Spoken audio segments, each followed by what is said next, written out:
Buenas, bienvenidos a un nuevo vídeo de Espacio Blanquiazul y a una nueva charla. Tenemos un invitado muy especial, para mí invitado top, de los top que hemos tenido en Espacio Blanquiazul, porque tenemos con todos nosotros a Johnny Vega. Johnny, buenas tardes, ¿qué tal? Buenas tardes, muchas gracias por la invitación y encantado de estar con ustedes. Darle las gracias por estar aquí con todos nosotros, se lo doy siempre a todos los invitados, porque la gente que llega a Espacio Blanquiazul, ya la gente sabe que es muy complicado conseguir gente, pues estaré eternamente agradecido y sobre todo una figura como la tuya, que recientemente ha sido, pues bueno, has estado encima de la mesa de todas las noticias por tu salida al Club Deportivo Tenerife. Así que primero que nada, darte las gracias por estar aquí y esperemos que pasemos un ratito agradable. Muchas gracias. Has hablado mucho estas últimas semanas, por lo que acabo de comentar, tu salida del club, pues bueno, fue noticia de primera plana en los medios de comunicación y poco más que sacar de todo lo que se ha hablado estas últimas semanas. Y a mí lo que me gusta cuando viene la gente es conocer al invitado, conocer a su persona. Si hoy cae un ovni aquí en la laguna y sale un extraterrestre y te lo encuentras por la calle y te pregunta quién eres, ¿tú cómo le describirías y cómo le explicarías quién es Johnny Vega? Bueno, una persona muy normal que se dedica a trabajar en el fútbol y que tiene la fortuna de poder vivir de una pasión. A mí siempre me gusta, porque yo soy muy nostálgico y yo soy joven y estoy abandonando la adolescencia y estoy muy triste por abandonar la adolescencia y siempre me gusta mirar hacia atrás y ver cuando éramos niños, porque yo creo que es la etapa más felices que hemos tenido en la vida, ¿no? Y me gusta que los invitados pues cojan la máquina del tiempo y vayan para detrás y recuerden pues los momentos en los que eran ingenuos y tenían sueños. ¿Qué soñaba Johnny Vega de niño cuando era un chavalín? Ser futbolista. Como yo creo que como todos los niños que les gusta el fútbol, que les apasiona, que cada fin de semana pues va a jugar con su equipo o que se sienta en el sillón con su familia a ver un partido de fútbol. A todos nos gustaría estar en, en esa situación y bueno, al final hemos conseguido llegar de otra manera, pero hemos conseguido poder disfrutar de una pasión y hacerlo mi modo de vida, solapándolo evidentemente con mi actividad empresarial, ajena al fútbol, pero bueno, no deja de ser lo que más me apasiona en mi día a día y en ese sentido pues soy muy afortunado. ¿Y Johnny Vega futbolero de qué jugaba? ¿Qué Media posición tenía? punta, ¿Media media punta? punta, interior derecho, era por donde me desenvolvía fundamentalmente. Jugador de calidad, De talento. de talento, ¿no? Nada. Un jugador normal, creo que era un jugador que tenía un buen último pase, que se asociaba bien, pero tenía que ser un poco más agresivo de tres cuartos hacia adelante, buscar más portería, ser más constante en el juego, creo que era demasiado irregular y bueno, que por otra parte creo que nunca entendí que en esa etapa tienes que volcarte fundamentalmente en el fútbol si de verdad quieres ser futbolista. Y bueno, habían otros intereses que también me apasionaban y que bueno, nunca terminé de tener esa dedicación plena, exclusiva o enfocada a conseguir ese objetivo y evidentemente es muy complicado de esa manera. ¿Y hasta qué categoría llegaste a jugar? En juveniles me fui para Gran Canaria y cuando empecé a estudiar allí, empecé con el Arucas, pero no podía compaginar mis estudios, las prácticas en la universidad a veces eran de tarde en mi carrera y la realidad, y siendo muy honesto también, veía como mis amigos estaban todo el día por ahí, estaban disfrutando de esa etapa universitaria y yo quería disfrutarla también. Y en ese momento abandoné el fútbol y luego ya me enrolé en categorías regionales, pero como hobby, sin tomármelo tan en serio, porque aparte ya estaba inclinándome hacia mi vida profesional como preparador físico. ¿Y tú tenías la meta de ser preparador físico o también tenías la mirada de ampliar más allá y meterte en los banquillos o a dónde has llegado? ¿Cuál era tu idea cuando empezaste a meterte de lleno en el fútbol? No, la realidad fue que al venir de Gran Canaria comencé con el título de entrenador de fútbol y ahí empecé como entrenador en la Unión Deportiva Andenes, en el infantil. De ahí pasé al cadete preferente, de ahí estuve un periplo como preparador físico junto a Toñito en el Sporting Tenerife, por poquito 3 meses, ahí recibí la llamada del Laguna para coger el cadete preferente y tenía que ir. Yo me considero una persona muy lagunera, me considero una persona muy del Laguna porque es donde jugué fundamentalmente, y quería ir, para mí es un club especial. Por tradición familiar también mi abuelo jugó allí, entonces, bueno, quería estar en el Laguna y me fui para allí, estuve 7 o 8 años, no lo recuerdo, alternando tanto la posición de entrenador como de preparador físico e incluso director deportivo. La realidad es que empecé a trabajar para la Unión Deportiva casi a la vez o un poquito antes que de entrar en el Laguna, mejor dicho, y en ese momento empecé a trabajar en la captación, me empezó a interesar, me empezó a gustar, creo que empezamos a hacerlo bien y me empecé a ilusionar porque evidentemente veía cómo estaba creciendo dentro de una estructura profesional como la Unión Deportiva y bueno, empecé en el Laguna a hacer plantillas, en el regional, en la División de Honor porque tenía un buen conocimiento del mercado dado mi labor con la Unión Deportiva y ahí se fue fraguando todo, la verdad. Sí, crecimiento exponencial y también multidisciplinar. O sea, que estabas abierto a mirar mucho, que el abanico de posibilidades tuyo era bastante amplio, ¿no? Me Y gustaba eso, el fútbol y me gustaban todos esos ámbitos y no... Es verdad que el entrenador lo dejé relativamente pronto. Entendía que podía aportar más desde el ámbito de la preparación física o como segundo entrenador incluso.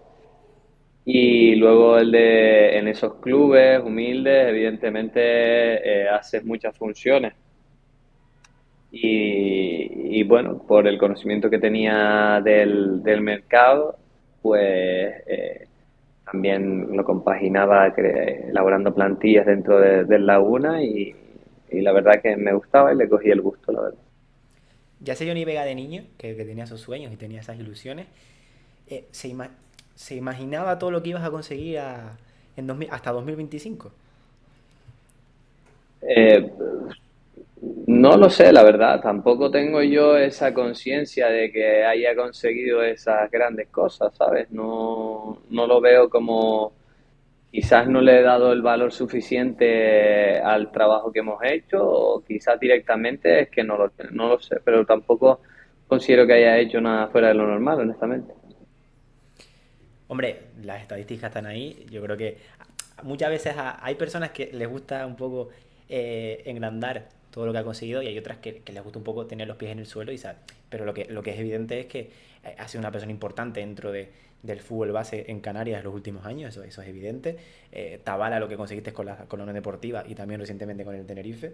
Eh, pero es lo que quiero indagar ahora, ¿no? ¿Qué supone para ti cuando la Unión Deportiva Las Palmas, que siendo honesto, esto es un canal del Tenerife, yo soy del Tenerife a morir, pero es el representativo de Canarias en la élite estos últimos años, desgraciadamente para nosotros.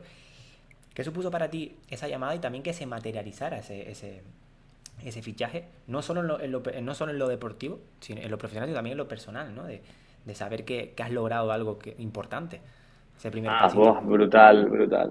No, además estaba iniciando, me llevaba poquito, llevaba un año y poco en el fútbol, reenganchándome o entrando desde otra área y para mí fue un momento muy bonito porque aparte yo venía a estudiar en Gran Canaria, evidentemente le tenía simpatía al club porque bueno, al final te identificas con la isla, te sientes parte de ese entorno y bueno, pues la verdad que le cogí bastante cariño al club y en el momento en el que te das cuenta que puedes entrar en una estructura profesional y empezar a hacer carrera de algo que te apasiona, de algo que te gusta y dentro de un club que encima tiene una cultura de arraigo y cantera espectacular, pues para mí fue un momento muy, muy, muy bonito, la verdad. Todo lo que viví en ese periplo y todo lo que aprendí, además, el trato que me dieron siempre ahí fue exquisito, tanto Tonono como Roberto Arocha como Suso Hernández.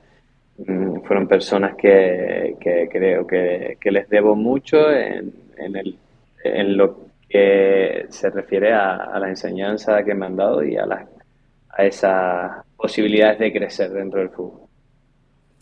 Dentro de este camino, sé que tu abuelo ha sido una pieza fundamental y muy importante. ¿Qué le dirías a él después de, bueno, después de haber llegado al donde has llegado y después de, que aunque muchas veces cueste reconocerlo, después de este proyecto que te has aventurado como el del Paso, como secretario técnico, ¿qué le dirías a tu abuelo? Bueno, le invitaría a venir conmigo a ver fútbol, porque sigue siendo el maestro, sigue siendo el del que yo aprendí, del que él me hacía entender, él fue entrenador y me hacía ver cosas del juego o momentos del juego que de por sí no controlaba o no entendía. Entonces, en ese sentido, siempre mi enseñanza vino enfocada por su manera de ver el fútbol, ¿no? Y bueno, creo que estaría orgulloso de cada uno y todos los pasos que he tomado porque todos han sido por algo y todos para mí han tenido un significado. Y siempre han ido acorde a mis actos, a los valores que creo que tenía inculcados por él en gran parte y por mi familia, evidentemente. Creo que de las cosas más bonitas que tiene tu profesión y dedicarse al fútbol base es ver como pibes bueno, que ves en un principio a lo mejor en alevines, infantiles, cadetes, juveniles, en la isla de enfrente, por ejemplo, los casos de Moleiro y de Pedri son los más reconocidos, pero jugadores como Juan Maerso, como el propio Saúl Coco, hay un sinfín de futbolistas. Aquí afortunadamente estos últimos años hemos visto jugadores que también están creciendo mucho, como Dani Fernández, jugadores que prometen mucho como Manu Montero, también en el Club Deportivo Tenerife B, y el caso de Aarón Martín, que yo creo que es el caso también importante en el Club Deportivo Tenerife y a lo que tiene que aspirar el club, ¿no? ¿Qué supone para ti ver crecer a esos futbolistas y esos pasos que van dando? ¿Qué supone para ti? Bueno, evidentemente una satisfacción muy grande y evidentemente haber puesto en su proceso ese granito de arena para que ellos pues pudiesen ir consiguiendo sus objetivos o en el caso de tanto de Manu como de Dani que hubiesen confiado en nosotros, en lo que le proponíamos y en nuestra manera de ver el fútbol para hacer del Tenerife su estructura deportiva idónea para poder llegar al alto rendimiento, ¿no? Pero no nos olvidemos que independientemente de eso, las personas es el propio futbolista el principal protagonista y encargado de que su carrera pues pueda culminar en el alto nivel o no. Al final nosotros creemos en él, queremos hacer una apuesta, ¿sabes? En cada jugador en que nosotros detectamos que puede ser de alto nivel, pero no deja de ser su trabajo diario, su disciplina, su compromiso, su constancia la que hace que esa persona o que ese jugador pueda culminar en su meta.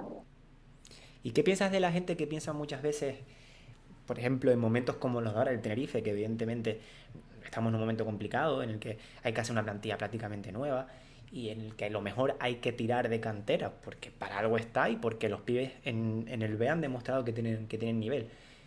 ¿Qué piensas de, no digo entrenadores, sino la opinión general de, es que a lo mejor este jugador no está preparado, a lo mejor todavía está muy verde o que a lo mejor el salto de categoría es complicado? Si vemos jugadores como por ejemplo Aaron Martín, que yo personalmente no lo conocía hasta que Pepe me confió en él, y vemos el futbolista que salió. O sea, ¿hasta qué punto es darle la oportunidad al pibe y que lo demuestre o hasta qué punto tiene razón de, a lo mejor es que la categoría se le queda grande? No sé si entiendes lo que te quiero decir.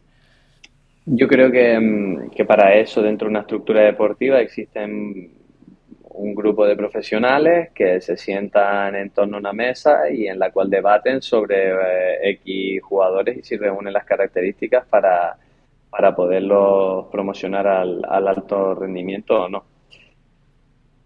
Evidentemente, en muchas ocasiones estamos en lo cierto, pero al final la única prueba que es palpable y que es 100% fiable no es otra que poderlos exponer, que ponerlos en un contexto repetidas veces, no solo una vez, en un contexto real, en un contexto donde nos encontremos bajo las exigencias y las demandas competitivas de esa categoría y ahí es ahí donde podemos ver si el futbolista va a ser o puede ser realmente jugador o alguien aprovechable dentro de la estructura deportiva o no.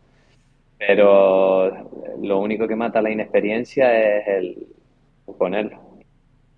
Es que podemos estar hablando de que si Pepe Mel en su día no hubiera confiado en un jugador como Aaron Martín, que ha demostrado ser para mí un futbolista con una clase tremenda y que ya vemos el contrato que ha firmado con la edad que tiene y que nos encantaría que volvieras al Club Deportivo Tenerife, estaremos perdiendo mucho talento. Y mi pregunta es, ¿cuánto talento se ha desperdiciado, entre comillas, por no darle la oportunidad de verdad que se le dio a Aarón? ¿Cuánto talento, no? Pues al final, en todas las categorías, en todas las casas, mejor dicho, ocurre estas situaciones, esos momentos donde no se les da o no se termina de apostar por un jugador y de repente van a otra entidad que porque por una determinada situación tienen que acabar promocionando ese jugador y termina siendo futbolista. Pero eso pasa en el Tenerife y en todas las casas del mundo. Al final nosotros tampoco tenemos una varita mágica en la cual decimos este va a ser futbolista, entonces no va a ser futbolista, este da. Entonces es complicado, complejo.